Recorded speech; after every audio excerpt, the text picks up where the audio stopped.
ఇగో చూడాలి, ఇదో న్యూసే. కట్నం కింద స్కార్పియో ఇవ్వలేదని భార్యకు ట్రిపుల్ తలాక్ అట. మళ్ళీ ట్రిపుల్ తలాక్ ఎక్కడిది? లేదు కదా, కేసు అవుతుంది. ట్రిపుల్ తలాక్ అంటేనే కేసు అవుతుంది. నరేంద్ర మోదీ గారు హిందువుల కోసమే కాదు, ముస్లిం ఆడపడుచులకు కూడా చాలా మేలు చేసిండు. ఉట్టిగానే ట్రిపుల్ తలాక్ అని ఇలా విడాకులు ఇచ్చేది వరకు. ఇప్పుడు ఆ సిస్టమ్ లేదు. ఈ ట్రిపుల్ తలాక్ అంటే కేసు అవుతుంది, కథం. నాకు తెలిసి కేసు అయి ఉంటుంది. అదనపు కట్నంగా స్కార్పియో కారు ఇవ్వలేదని కట్టుకున్న భార్యకు ట్రిపుల్ తలాక్ చెప్పిన వ్యక్తిపై పోలీసులు కేసు నమోదు చేశారు. చేయరా? లోపల నూపుతారు. ఉత్తరప్రదేశ్లోని బాందాలో ఈ ఘటన చోటు చేసుకున్నది. 2015లో ముస్లిం కట్టుబాట్ల ప్రకారం తమకు వివాహమైందని, ఆ సమయంలో కట్నంగా రూపాయలు 15 లక్షలు ఇచ్చామని ఫిర్యాదులో పేర్కొన్నది. అయితే వివాహమైన తర్వాత అదనపు కట్నం కోసం తన భర్తతో పాటు అత్తింటి వారి నుంచి వేధింపులు ప్రారంభమయ్యాయని తెలిపింది. అతని డిమాండ్లు తీరకపోవడంతో మానసికంగా, శారీరకంగా వేధించారని వెల్లడించింది.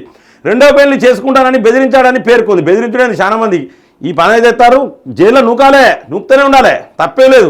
గతేడాది జూలైలో తనను ఇంటిని వెళ్ళగొట్టారని, దీంతో అప్పటి నుంచి తన పుట్టింట్లోనే ఉంటున్నానని అందులో తెలిపింది. అయితే ఈ మధ్య తన భర్త తమ ఇంటికి వచ్చాడని, కట్నం కింద స్కార్పియో కారు ఇవ్వాలని డిమాండ్ చేశాడని వెల్లడించింది. స్కార్పియో కారు కావాలన్నట. ఇక బో, జైల్లో ఉంటుంది. స్కార్పియో కారు ఉంటుంది, జైల్లో ఉంటుంది. బో, ఇక బో, స్కార్పియో కారు ఉంటుంది, అన్నీ ఉంటాయి ఇక నీకు జైల్లో. అయితే దానిని తన తండ్రి విరస్కరించాడని, దీంతో ట్రిపుల్ తలాక్ చెప్పాలని తెలిపింది. అదనపు కట్నం కోసం తనను వేధించాడని, ట్రిపుల్ తలాక్ చెప్పాలని, అతనిపై చర్యలు తీసుకోవాలని ఫిర్యాదులో పేర్కొంది. దీంతో కేసు నమోదు చేసిన పోలీసులు దర్యాప్తు ప్రారంభించారు. ట్రిపుల్ తలాక్ చెప్తే కేసేస్తారు. ముస్లిం మహిళలకు కూడా నరేంద్ర మోడీ గారు అండ ఉన్నారు. ముస్లిం మహిళలకు కూడా నరేంద్ర మోడీ గారు అండ ఉన్నారు.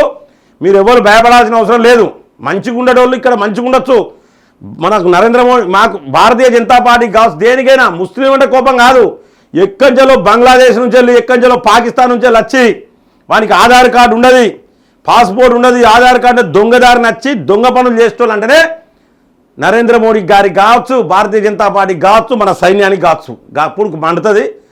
అప్పుడు వేరే ఉంటుంది ముచ్చట. అక్కడనే మనకు వచ్చేదే అక్కడ.